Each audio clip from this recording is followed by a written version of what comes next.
Imagine a breed with glamorous good looks, the speed of a racehorse, and a history like no other. Meet the Afghan Hound, one of the world's oldest dog breeds. The Afghan was recognized by the AKC in 1926. It is truly a breed of remarkable contradictions. More than 6,000 years ago, the Afghan's original breed name was Tazi. Among tribesmen hunters, Afghans were also known as the Dog of Noah's Ark, owing to their ancient heritage.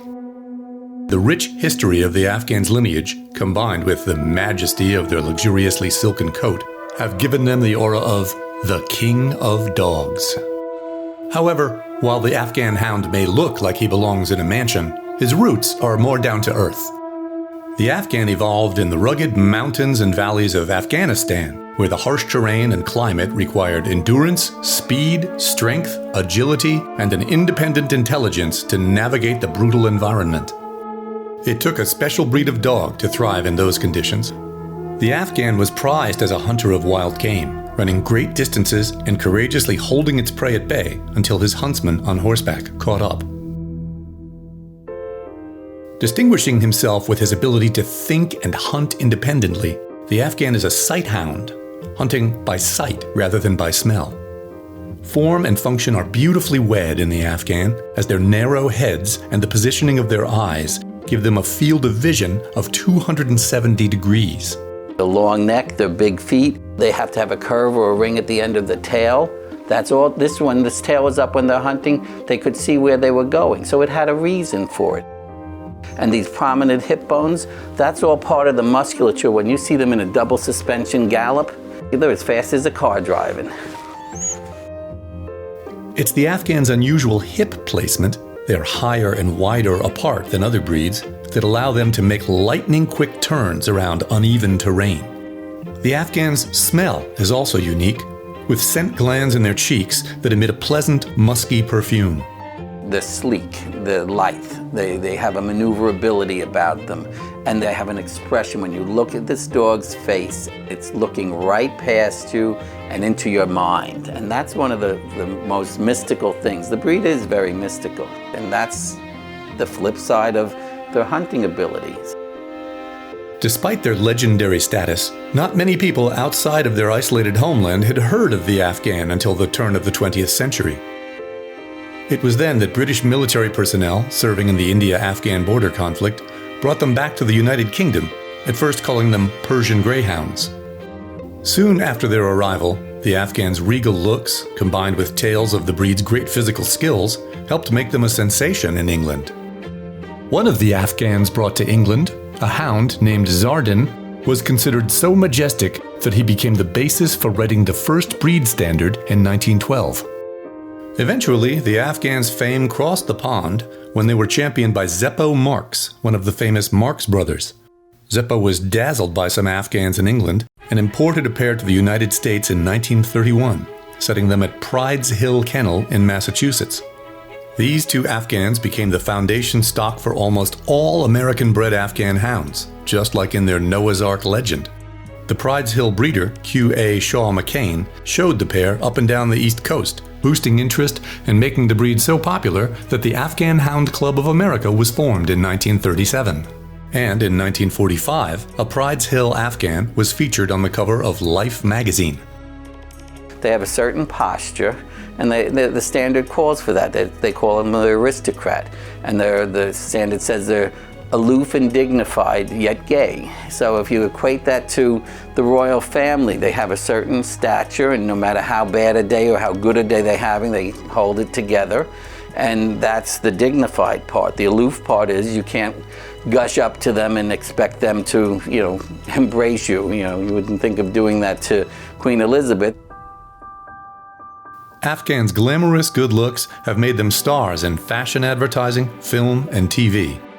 Like the wisecracking Sylvie in Balto, the endearing Ruby in Lady and the Tramp 2, Rita, leader of her posse in Oliver and Company, one of Cruella de Vil's dogs in 101 Dalmatians, and Prince Amir of Kinjan, the rambunctious star of the series What a Mess, based on the best-selling books. Authors have also been enchanted by the Afghan. In Virginia Woolf's final novel, the allegorical Between the Acts, there is an Afghan named Sohrab who gallops into the story with a point of view that's used to portray aspects of one of the book's human characters, stunning readers at the time. Afghans have been a favorite of many famous owners. Pablo Picasso said, "Right now I have an Afghan hound named Kabul. He is elegant with graceful proportions and I love the way he moves. I put a representation of his head on a statue that I created for Daley Plaza in Chicago, and I do think of him sometimes when I am in my studio. Often, if he comes into my mind while I am working, it alters what I do. The nose on the face I am drawing gets longer and sharper. The hair of the woman I am sketching gets longer and fluffy, resting against her cheeks like his ears rest against his head. Yes, if I have a favorite, for now at least, it is my Afghan hound, Kabul." Afghans appear in many of Picasso's paintings, including his 1962 painting Femme au Chien, which was sold in 2012 for more than $10 million. Gary Cooper, Stevie Nicks, and Cher have also been great lovers of their Afghans. While generally acclaimed as one of the most beautiful breeds of dogs and loved for their luscious locks, Afghans thrive with extensive daily runs and have a high prey drive. If they see something they want, they will take off after it. It's important to keep Afghan hounds in fenced-in areas or on a tight leash. Afghans' native curiosity and dexterity can result in surprising their owners by turning doorknobs or opening drawers and refrigerators. Though the Afghan frequently tops the dumbest dogs lists, that label is disputed by people who know the breed well. An American golden age for Afghan hounds stretched from the 1950s through the 1980s, with champions bred at Grandeur Kennels in New York and also at Crown Crest Kennels in California.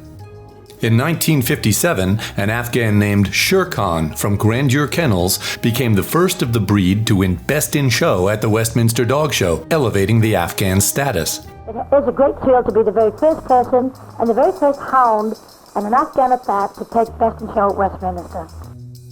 Perhaps it was the Afghans' long hair or their mystical karma, but by the 1970s, Afghans were a mainstay in hippie culture, as well as holding their place with the upper-class establishment. A real generation gap dog. The hound's popularity soared even further in 1979 when Mattel paired the Barbie doll with a pet Afghan named Beauty. Beauty came with her own grooming kit and was adopted by millions of American households. While the Afghan's popularity has since declined, currently ranking 93rd in AKC breed popularity, Afghans have distinguished themselves in other ways. In 2005, an Afghan hound named Snuppy became the first cloned dog in history as a result of the work of South Korean veterinarians and researchers. Though seldom used today for hunting in the United States and Europe, Afghan hounds compete in coursing events, where they chase a jackrabbit on open land, or lure coursing, where they follow a route in competition for field champion titles.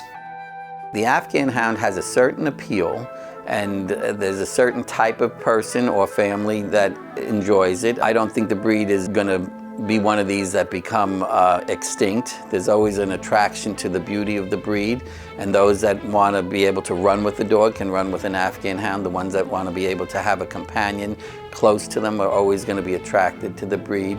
I think the Afghan Hounds will be around for another 6,000 years, without a question.